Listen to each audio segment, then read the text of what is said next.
Hello, how are you doing? I'm doing great, sir. How are you doing? I'm doing fantastic. I really appreciate you asking me to do this interview. So thank you. Firstly, thank you very much for accepting my invitation and accepting to be on my show. hmm So I thought to tell about you and the work that you are doing and the work that you already did to this planet to my audience. Well, I'm a 42 plus year television engineer. Been doing a lot of everything. My family started. It's a family business, really. My dad started out in television in the late 50s and early 60s, and then all three of my brothers and myself are all in television. So we all grew up in it and do various things. I'm an engineer. I have a brother who's a producer director. I have another brother who's an anchor. But we all grew up in it, and eventually I made my way to working at NASA doing television, which was a very big deal because as a child I was a big space program fan. I remember watching the Apollo 8 Christmas Eve broadcast from around the moon. That's when I was like 7 years old, and that stuck with me and has made me interested in space ever since. So when I got a chance to go work for NASA, it was fantastic. It was a dream come true. I got to Oh, well, our first job was out at the Dryden Flight Research Center, was doing covering shuttle landings. It was just after or actually it was returned to flight after the Challenger accident from 1986. So it was 1987 when I got there, and we covered the shuttle landings. We had single camera microwave trucks that would go out on the lake bed and would cover the image, the shuttles that came down. And then I was lucky enough to be on a crew that got to work around the shuttle and under the shuttle, seeing the crew come out of the our orbiter, and then we would stay behind and do the post-landing tile inspection. You know, the shuttle had a lot of very unique tiles, and they had to inspect them every mission. And so we'd use our camera to document that information, sending it back live to the Johnson Space Center in Houston. And that ran its course for about 3 years, and the contract changed. And then the contractor I was with got the contract back in Houston, which is where I was from. So I got to come back to the Johnson Space Center and work there for 10 years. And that was, now that I look back, and it was a playground for me. I got to do just about everything you can think of. I got to, you know, interact with astronauts on a daily basis. Um, I did used to fly in the zero G plane, what they used to nickname the Vomit Comet, which I did a lot of. But that's the plane that they did the parabolic arcs, where they would simulate zero gravity for 30 seconds at a time, and that was both work fun, I guess you call it that. But I got to do that for a couple of years, and then for many years I scuba dived out at the WEDF, the Weightless Environmental Training Facility, which is where the astronauts practice their spacewalks. And that was basically scuba diving for us. So we were safety divers, and we had what they call float cameras, and they were cameras, and I would have to keep the camera on the face of the astronaut while they worked because they wanted to see what the astronauts were doing at that time, and that was always fun. And then beyond that, I worked because I was a television engineer. I got to travel for NASA for doing documentation of, like, one of our big things was space station construction back in the 90s. That's when the International Space Station was being put together. So we got to travel to California, um, got to travel to Moscow 3 times to document the construction of that. That was seeing the difference between the United States, the way their space program builds, and the way the Russians did, was real education. And then the last thing I did for NASA before I left in 2000 was actually go to the Baikonur Cosmodrome for the launch of the first International Space Station crew, Expedition 1. And that was all the way down, like I said, to Baikonur Cosmodrome in Kazakhstan, which is a unworldly kind of place. It's like in the high steps of the planes up there, and it's just it's surreal to be there, being a bit of a space historian, to see that stuff up close. But that's when my career in NASA ended. That was basically due to government contracting. When your job's gone, it's gone. And so I had to get back into the regular television. But that I went to start doing remote television. I went and helped start the first high definition television network here in the United States with Mark Cuban, owns the Dallas Mavericks and various other things. And then a couple of years later, I ended up going to work for a company called NEP Group out of Pittsburgh, Pennsylvania, doing the same work, working in remote television. Basically, anytime there's a live sporting event here in the States, the big tractor trailer TV trucks show up, and that's the equipment that's used for any given show. But that also has been exciting. I've gotten to work 4 different Olympics, got to go to Rio for the Summer Games down in Rio de Janeiro. I worked on the experimental 3D television for ESPN 3D for a couple of years. But basically, I'm kind of trying to get back into the space business. I started being more of a space enthusiast and space communicator over the last couple of years, and going to launches. And my wife's family, where I met her down in the Rio Grande Valley in South Texas, is now the home of SpaceX's Starbase, where they're building Super Heavy and Starship. And so, since I have family down there, I get to go down there pretty often and take a look and see what they're doing down there, which is very exciting. And I'm also, my biggest pursuit right now is trying to get myself into space with the new space tourism, space commercial space, that kind of thing. There's talk about some reality shows where the winner would get to go to the International Space Station, just like the Axiom crew right now is on the International Space Station. That's all commercial. They don't like to call it space tourism, but that's basically people paying for seats to go to the International Space Station. And I'm trying to find a way to get that kind of thing working for me, because I would, like I said, it's a lifelong dream as a child to go into space, and I'm not giving up on it. So, what is the best thing that you liked in the work that you're doing? Oh, at this point, it's the space communications. I really have discovered my favorite thing to do. I guess my niche is communicating my excitement about space and helping to inspire others about space, especially younger people. I volunteer out at Space Center Houston, which is the visitor center here at the Johnson Space Center in Houston. And that has been exhilarating on a daily basis. I can't wait to get there and just talk to people and share not only my knowledge and my excitement about it, but to open their people's eyes. One of the best things I like to do is when small kids come in, I try to encourage them to ask questions, get their minds thinking about it. Like we have at the Johnson Space Center, there's a Saturn V. It was the rocket that took us to the moon in the late 60s and early 70s. It's a flight ready. Well, it was flight ready back in the 70s, but it was one that was due to budget cutbacks. They didn't fly it, so it's a flight ready Saturn V, and to have not only just regular people, but kids come in, adults and kids seeing this rocket, they can't appreciate the size until you actually see it. It's a standard line we use, which is, there are 3 appropriate responses when you see this rocket laying on its side: is shock, oh my God, and oh, because it's so big. And if you ever get to Houston, you've got to come see the Saturn V rocket. It is very impressive. But yeah, just my biggest thing I do now is try to encourage people to really appreciate space and as our future. A lot of kids I talk to, they have the opportunity to not only go to space, but go work in space. And within the next 10, 15 years, we're going to have 5 or 6 space stations, commercial space stations.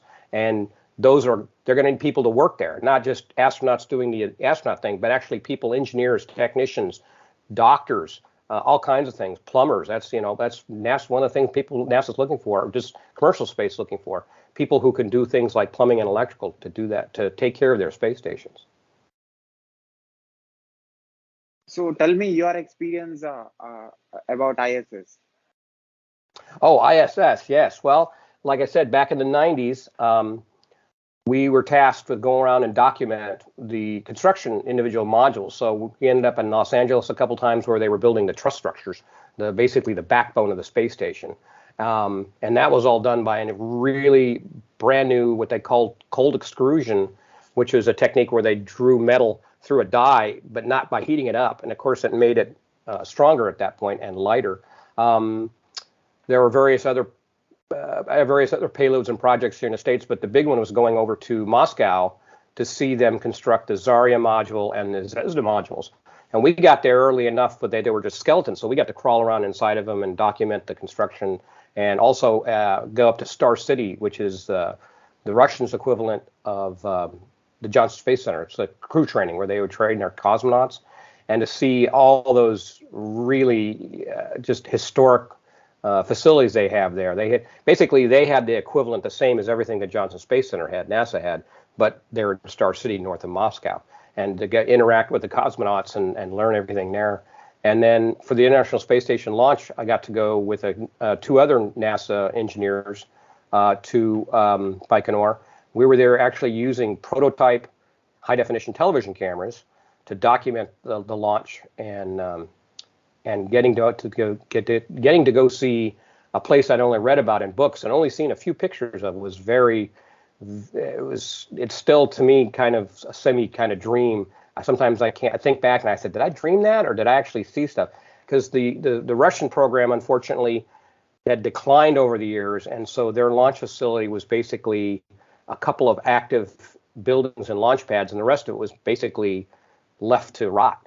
And to see things like, well, I got to go see at the time, this was in 2000, the Russian space shuttle, Buran.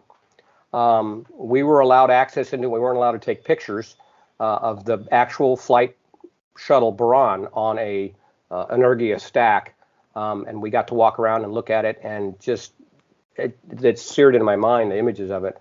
Unfortunately, about a year later, the roof on the building collapsed and destroyed it due to rust and lack of maintenance on it. And there's currently 2 other mock-ups there at Baikonur that are potentially could suffer the same thing. They were the next 2 orbiters they were going to use, and people are trying to get them removed from there, but it's a lot of red tape and so forth. So 40 plus years of experience. So what it taught to you, and what is your contribution to the world? Well, like I said, my experience is now when I'm 60 years old is, you think you know everything, but you don't. You need to pay attention because there's always something new to learn. And to basically, planet Earth is in trouble. We need to help it, and we need to inspire people to help improve the lives, not just their lives, but everybody's life. We are, as a people, this is our only planet. I know Elon talks about making us a 2-planet society, but that's still a long way away. We can't wait for that kind of thing. We have to improve the planet we have now. And I've always found that space is one of those unifying subject matters you can get people to talk about, and you can find a common ground on it because everybody has this image of space and what they think it is. And you can turn it around in space. One of the biggest things we use space for is to monitor the planet, satellites, weather satellites, all kinds of stuff. We can see the big picture in space, and NASA has led the way for many, many years on that. So anything I can do to encourage people to look at the bigger picture and see, hey, we got to improve this planet, not just for us, not just for our neighbors, but for the entire planet. And that's from ecology to economics too. So how this space study is helping the mankind who is living on the planet? Well, like I said, it allows you to, space lets us learn about other planets and other environments and help us learn from our mistakes. Besides the obvious satellites that can image the planet and see storms and study rainfalls and study temperature differences and stuff like that. A lot of it is the technology that has come from the early space program helps drive all the technology. Without the Apollo programs, the moon landings, we wouldn't have our cell phones. The technology that came about because of that, the miniaturization, that technology can be used to help save the planet, to improve emissions, to electric cars, zero emission vehicles. It's a whole slew of things. NASA has a whole project called Spin-offs, which they talk about all the technology that's been developed and how it helps the economies of the world and so forth. And that's always been a good inspiration too, is seeing what NASA's always coming up with new technologies and cooperating with commercial partners to help these new technologies get out there. Because sometimes it takes a little, if you don't have somebody who doesn't believe in the investment, maybe NASA does, and that's where that goes. So from long time you are able to see the vehicles which are going to into the sky, and you are seeing the evolution of the technology. So where we are today? Well, where we are today is we've got a lot of good hardware and people trying to take that hardware and do something with it, but it's still an uphill battle. A lot of politics, a lot of businesses, people who are ingrained in the old way of doing things. And that's kind of a saying we have, is that it's not the people who are excited about space that you need to communicate with, they're already there. It's the people who aren't excited about space or new technology or the environment. Those are the people we need to reach out to, the politicians and the business leaders. Those people need to be brought on board and shown what they talk about. The one thing that a lot of people who go into space astronauts, even the private astronauts on the New Glenn or New Shepard and Virgin Galactic flights, is the overview effect. A lot of astronauts have said once they are up in space and they see the Earth as a single sphere, all the borders disappear, all the geographic areas become just Mother Earth, and that helps change their perspective on the world. The people who are not on board, those are the people we need to get up there to see that, to encourage them to say, hey, we need to start thinking bigger picture here. And that means stop thinking about yourself and start thinking about somebody else. I like to say don't think about me, think about we. So, like you said, Elon says, human need to be multi-planetary species. We need to go, and he's working towards it. And recent inventions, recent work also of his is making a lot of youngsters like me believe him and believe what he's saying, because he proved something that is not happened before. Oh, absolutely. Elon is an encourager, encourages me on a daily basis. He's inspiring in his own self. Now, you can people like to take some of the things he says and does and try to twist them around, but Elon's main drive is to improve the world.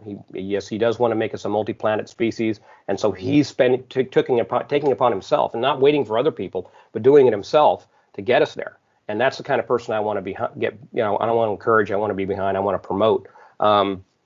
He just, everything he does says we can make us better.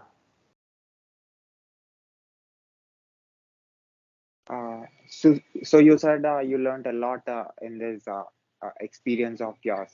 So what is that particular thing that made you uh, think that I have changed my perspective, which was there like 40 years back, today what you are? Oh, well, I think that just chalk that up to maturity and paying attention. Um, I was raised to be a nice person to everybody. And when you get out and grow up and you become older and you start getting experience, you get married, you have kids, you have grandkids, you start realizing that's a really important thing, and you want to spread that. When you've got kids, you can share that thought process with them, and then of course they take it with their kids and so forth. But you can't just sit there and worry about just your little group. You need to start thinking bigger. And so, like my volunteering, that's something I consider a very important thing to do to help mankind, to help spread the word. It's a small thing. I mean, it takes, I can only do so much. I'm only one person, and movie stars and television personalities, they have other options or other ways of doing it. But it's about personal responsibility too. Being a person, being a nice person, and helping spread that and help stand up for the weak and promote goodwill. So what you don't understand about space study? I'm sorry, say that again. What you don't understand about space study? What I don't understand about space study? Ooh, that's a lot. I'm a television engineer by trade, and I did not finish college for that, but it was, like I said, it was like a family business. There's a lot about the space science that I try to understand. I think I grasp some things like black holes and that kind of the Big Bang and black holes and all the connections holds a great interest to me. I've thought about that since I was a little kid. The first time I heard about a black hole and how, and I actually at the time, what I understood about the Big Bang and black holes, they seemed very similar, like they were joined in some way. And I've heard some scientists since then saying that the creation of our universe, in theory, could have been the creation of a black hole in another dimension or another universe kind of thing. And there's this connection. There's a lot of just a discussion about how that could work. But that whole area of cosmology and just the way our universe works is very, very intriguing to me. Couldn't explain it to you, but I like to pay attention, like to learn what I can about it. Do you believe that the world exists apart from our mind? Oh, absolutely.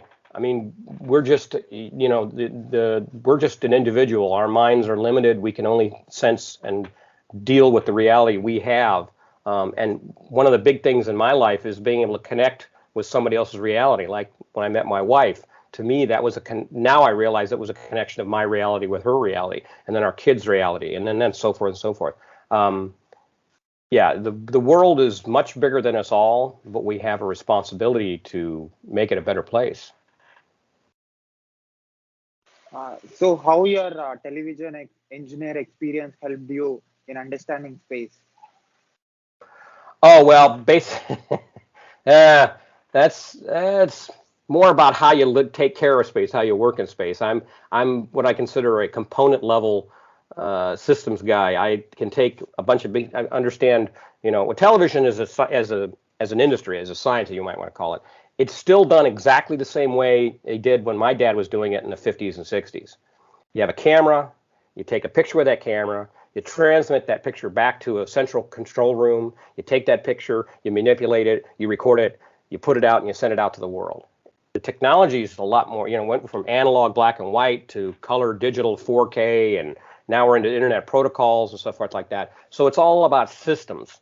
It's just building blocks. You plug your different blocks in and you make the system work. If you understand what this block does and this block does, you put it together and you make a system. And in a way, space space travel is a lot of the same way. You've got rockets, you've got motors, you've got fuel tanks, you've got control systems, things like that, especially like on the space station. Space station to me is very, very similar to the kind of environment I work in. There's multiple systems that interconnect, whether you have communications or imagery or whatever it is. That I feel has taught me to understand that part of it. But as far as space, the limited, the opportunities of space, space is humongous. People don't really understand how big space is and the distances. Like people talk about going to, people ask me, how long does it take to get to the moon? It takes 3 days to get there. 3 days back. How long does it take to go to Mars? When you're doing it at the right time, 6 months.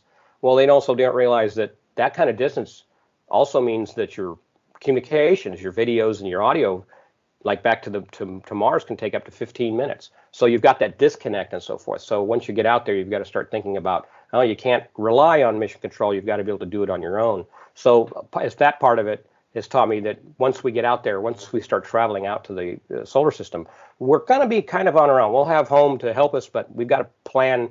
We've got to plan very well and rehearse and think everything out really well before we go. Are we able to send artificial intelligence machine out of the planet and uh, uh, do research and get the information? Oh, sorry, say that one more time. I lost the first part of it. As a human beings, can be able to create a artificial intelligence machine which will get all the information which is there out of the planet? Oh, absolutely. I think artificial intelligence is a key to our exploring anything, whether it's the bottom of the ocean or out in outer space. AI to me is not just like the robots that walk around and talk to you. AI is just about anything. I mean, we've got AI on our phone. It's a tool. Tools are things we create to help our jobs easier, our lives be easier. So absolutely, I think AI is going to play a huge role in it. But I'm not a believer in only unmanned exploration. I think it's a balancing act. You send the robot probes with the AI to go learn as much as they can, give as much information, and then at some point, man has to go because we really haven't explored until we've been there. Sure, you can send the satellites to all the planets, but until we've been there, it's not really fully explored. And that's why I'm like excited about the Europa Clipper, which is launching here in a couple of years, which is going out to the moon of Jupiter, Europa, where they know it's an ice shell moon, and they know there's liquid water beneath it, and the potential for life. And the Europa missions will be very heavily using AI to be able to make decisions about, pre-program things, and then when things don't go right, they've got to have options. Like the current rover, Perseverance, on Mars has a AI that allows it to drive to travel a lot more efficiently than the previous. I forget the previous rover, but instead of having to wait for commands from Earth, it actually takes a picture and then makes the decision about the best, and then it tries it out itself. So, what NASA is doing with the International Space Station on Antarctica?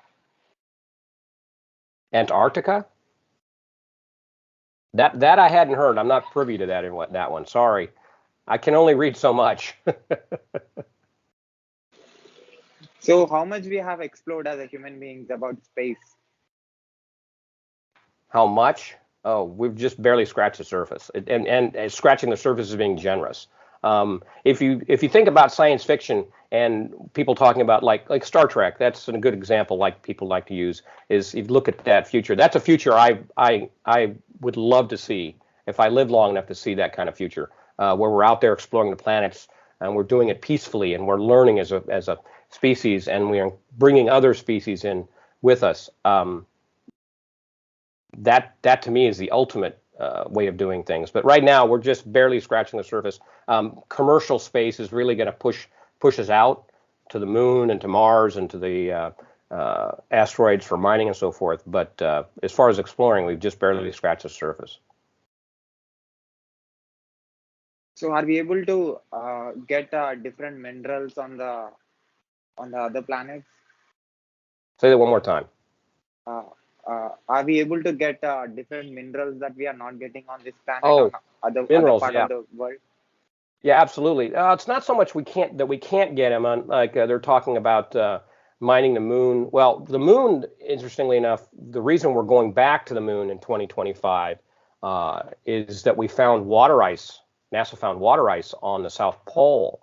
And anywhere you find ice, water ice, you can live because you can take that water ice and you can melt it and you can purify the water and you can drink it.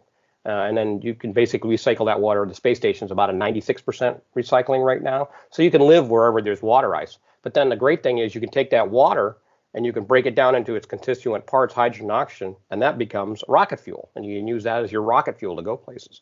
Then you can also take that hydrogen, oxygen, and you run it through a fuel cell and you can make electricity. The South Pole is kind of in shadow some of the time, so they'll need an alternate, besides solar cells, they'll need an alternate form of power. But yeah, there's all kinds of things. We're talking about helium-3 on the moon. That's a potential future energy source. But yeah, there's all kinds of minerals not only on the moon, but they know in the asteroids they're rich with gold, nickel, titanium, all the minerals you can think of, and they're in quantities that dwarf what we have on this planet. So the hard part though is going to be getting that stuff back, which of course makes it more expensive. But we'll see where that goes. There are people working on probes right now to go do some test mining on asteroids, and they'll be launching next 10 years or so. So our sensors have limited capacity. It can do limited things. So whatever the technology that we as a human beings created, uh, we are using it in order to reach long distances. So are we able to find out by sensing with our five senses? Are we able to understand there is other species or other things in the space or with whatever the capacity that we have, or we need a technology that is more than uh, that that is more than our senses?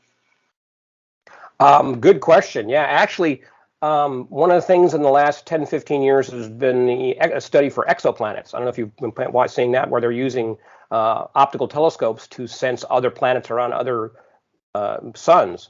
And it was always theorized that there would be, but it took years before they discovered there are other planets, other solar systems. And the technology has gotten really good where they can not only tell that there are planets, I guess I can explain.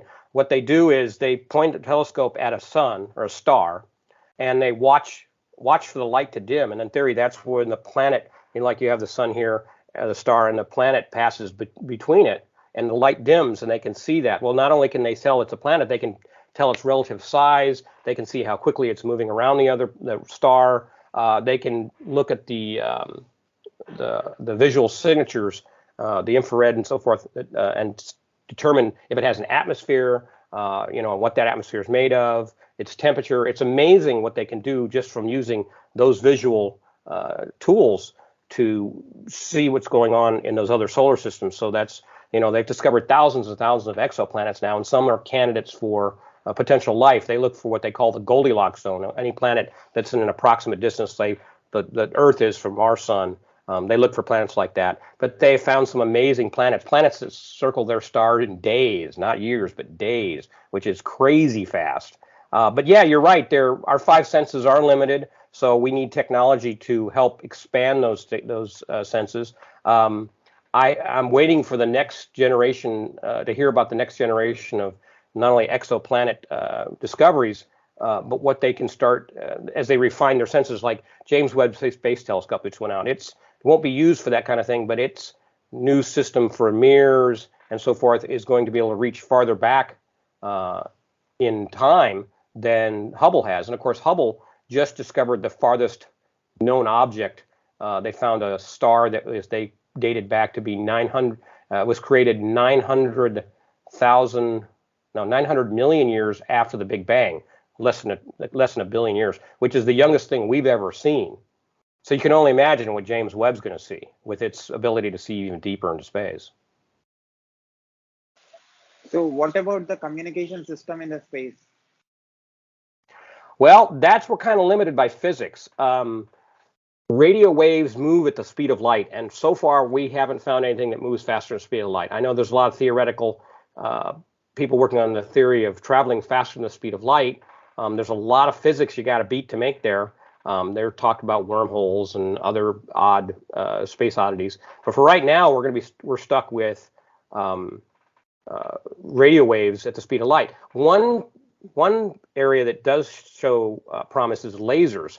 I don't know if you're aware of this, but the second version of the Starlink satellite that Elon Musk is putting up uses lasers to communicate from satellite to satellite, and that allows them to, instead of having to rely on ground stations for every satellite going up and down like this, they can bring a signal up to a Starlink satellite, and then they can use lasers to communicate between the others, and that way they don't have to have as many ground stations. Now that technology actually started back in the 90s, where NASA was experimenting with laser communications from the shuttle down to the ground. And I believe the space station has a similar system that they've tested, but the idea is eventually they would use lasers to communicate, like, say, to Mars or the moon.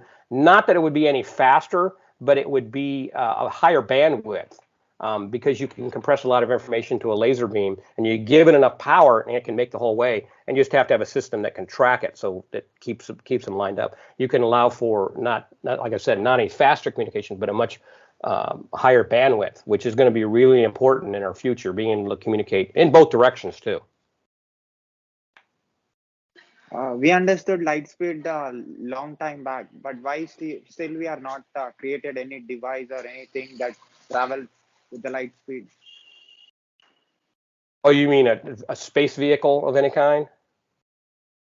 Anything which travels with the light speed. Why still we didn't created anything like with that? Well, from what I've read, the amount of energy required to travel at the speed of light is almost infinite.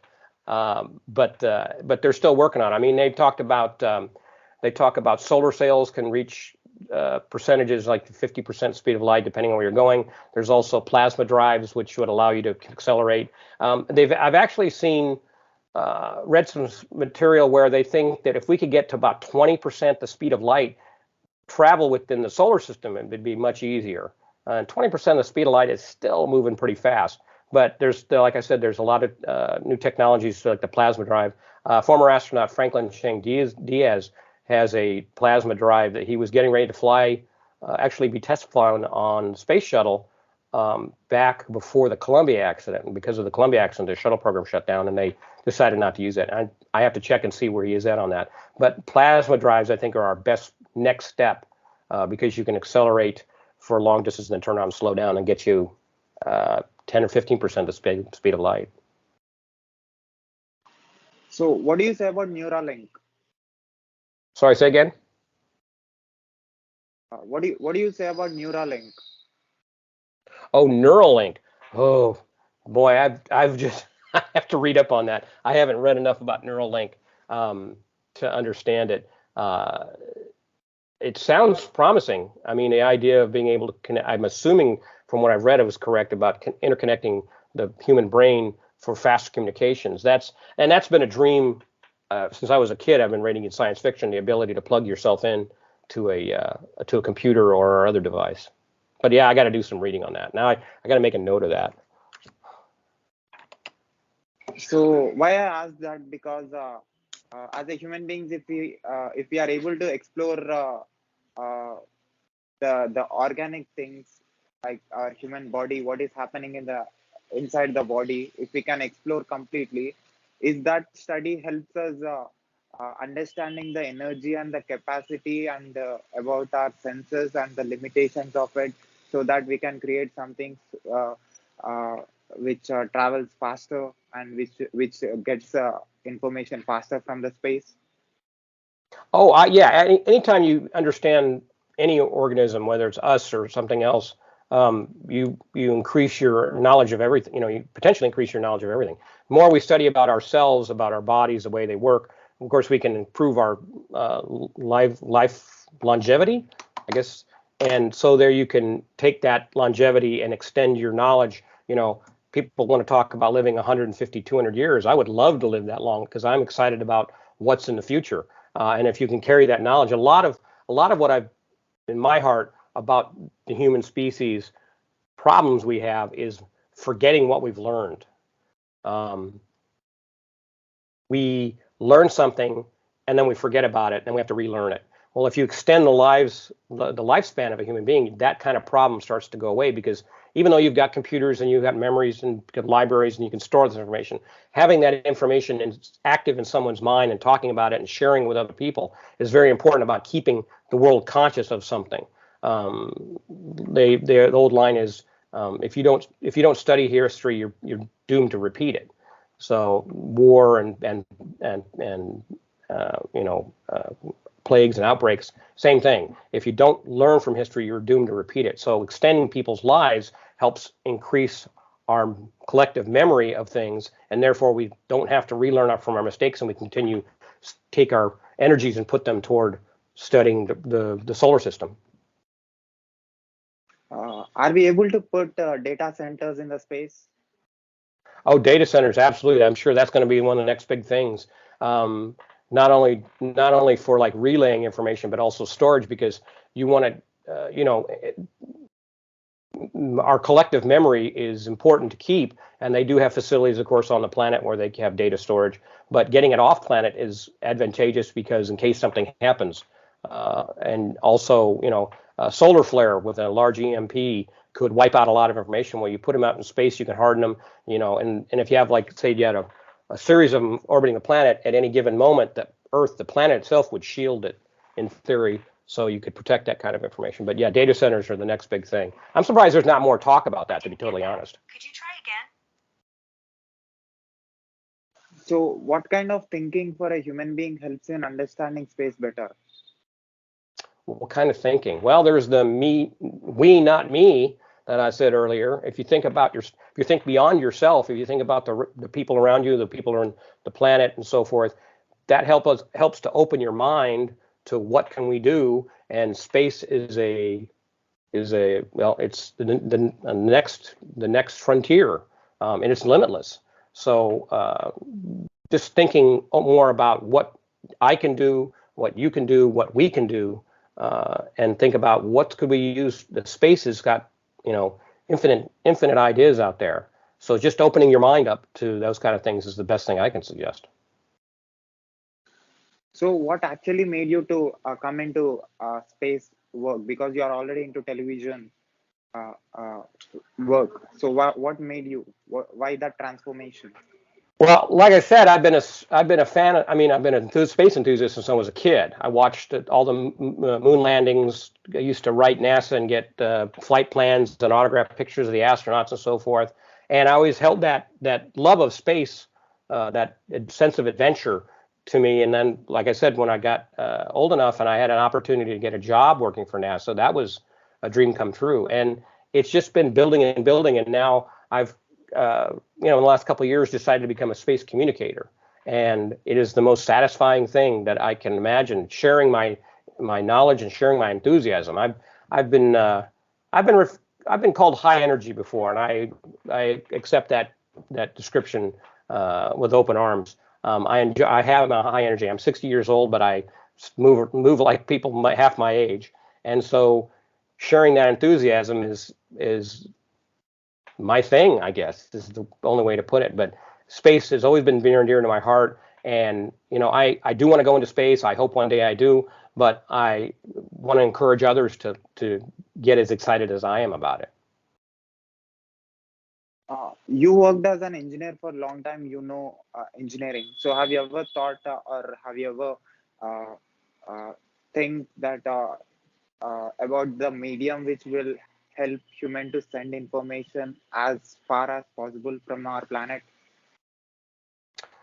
Well, yeah, I mean the whole idea of, I mean, technically I'm in the media business. I mean, I help create uh, imagery and sound and information and so forth, and that's a very big important part about communicating. Communications is the biggest thing that we can do with each other. I mean, without communications, we can't share ideas. We can't, we wouldn't be where we are without being able to communicate, and that's the basis for all of our livelihoods is communication. You've got to communicate. So if you've got something interesting like space and you want to communicate about it, communicate it to other people, um, you have the right tools and the knowledge.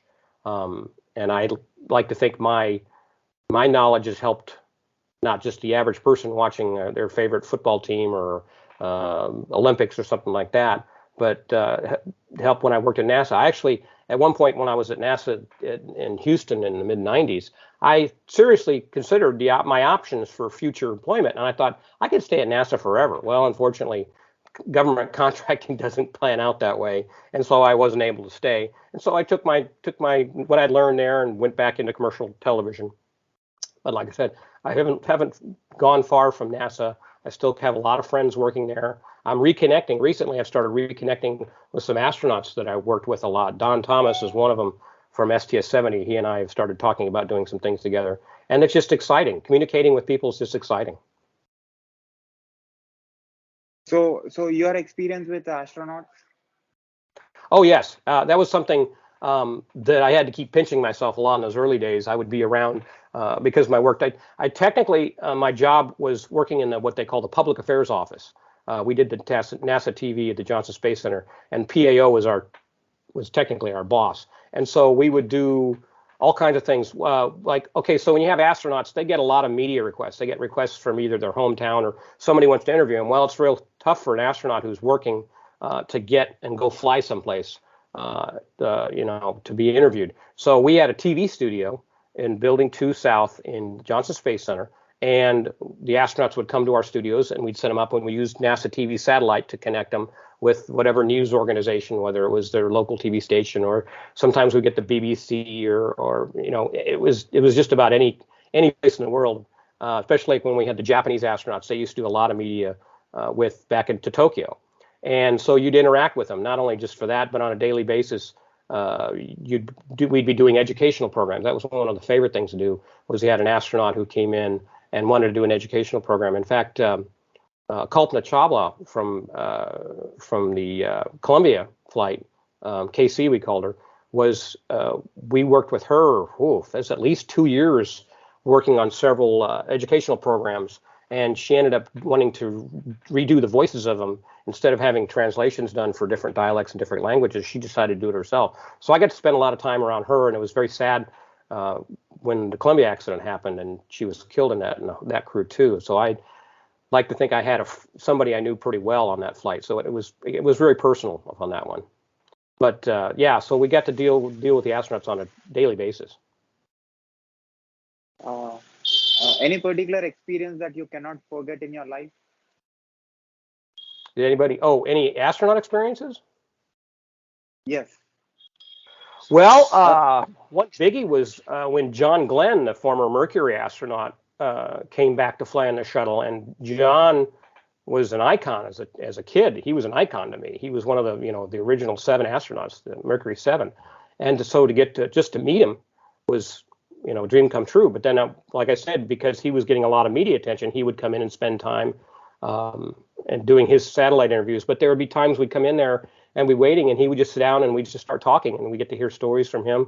Some of the astronauts that flew on the Mir space station, they came back with some unbelievable stories that I don't dare ever repeat about their time on the Russian space station Mir. But yeah, it was a lot of times I get to talk to people, talk to the astronauts and their experiences, and that's one of the other reasons I like doing this stuff is because these are real people who shared their experience, and now I want to share my experience. experiencing and consuming this space energy, how you feel? Say that one more time. Experiencing and consuming this space energy, how you feel? Consuming and experiencing space energy. Wow, that's an interesting question. I never thought about that. I'm gonna have to think about that one. But that's, yeah, it's space energy. I hadn't thought about it like that. Because you are collecting information which came from the space very closely, and Ah, you are okay. experiencing and consuming it, how you feel? I gotcha. I gotcha. Wow, that's a makes me really think about what I'm doing. Experiencing space energy. Wow, you got me thinking to work on that one. But yeah, I can see that. I can see that. That's a great question, Say. So at last, do you want to say anything to the people who are watching and listening to this conversation from anywhere on this planet? Yeah, just like it's space is our future. I mean, like I said, I've talked to kids about there are kids I talk to who will at someday, not a lot of them, but some will work in space and generations on. I hope my grandchildren get the opportunity to do that. But we all benefit from what we do in space. The technology, like I said, we've developed. The technology we're doing, the work being done on the International Space Station right now, which will be continued by commercial space stations in the future, about the medical studies, the production of pharmaceutical products, materials process. It's unlimited, and so we all benefit from a space economy. And this space economy is growing and growing fast, and people need to realize that, and that's where our future economy is going to be, is space, because that's the next frontier. So what do you say to young technologists like me, who are engineers and developers who are working on technology? What advice you will give to them? Keep going. Go where your heart takes you. Something becomes interesting to you, see something, read something, study about it, learn as much as you can about it, and then share that information. Because, like I said, we are a collection of people with memories, and we have to share, so we all learn from that. But like I said, yeah, if you find something that interests you, go for it. Don't ever say, don't let anybody tell you you can't do it. Keep on it. Keep studying. Learn is what you want. And I've got a saying that I like to share. I'm smarter today than I was yesterday, and tomorrow I'll be smarter than I've ever been, which to me means you can never stop learning. So one last observation of yours. What is your observation about my work? Have you seen any videos of mine? I've started watching a few of them. Yes, I like them. I like them all. I like this format very much. I think you have a great future in this kind of thing, and I encourage you to keep going. So exploring space and exploring minds. Correct, exactly. And you know what? They're almost pretty much the same thing. So thank you, Andrew. I hope because of your presence and because of your energy, I'm sure in coming days a lot of things are going to change because of your knowledge and because of your contribution to this planet, and also to the next generations. Your knowledge and your work is going to should create impact and help mankind and also other species on this planet. All right, thank you. Thank you very much. Can I put this video on my YouTube channel with your permission? Yes, sir. Can I also put this video and audio clip on my podcast, website, internet, social media, everywhere with your permission? Yes, sir. Thank you, Andrew, again. Thank you, Saeed. Take care. Bye.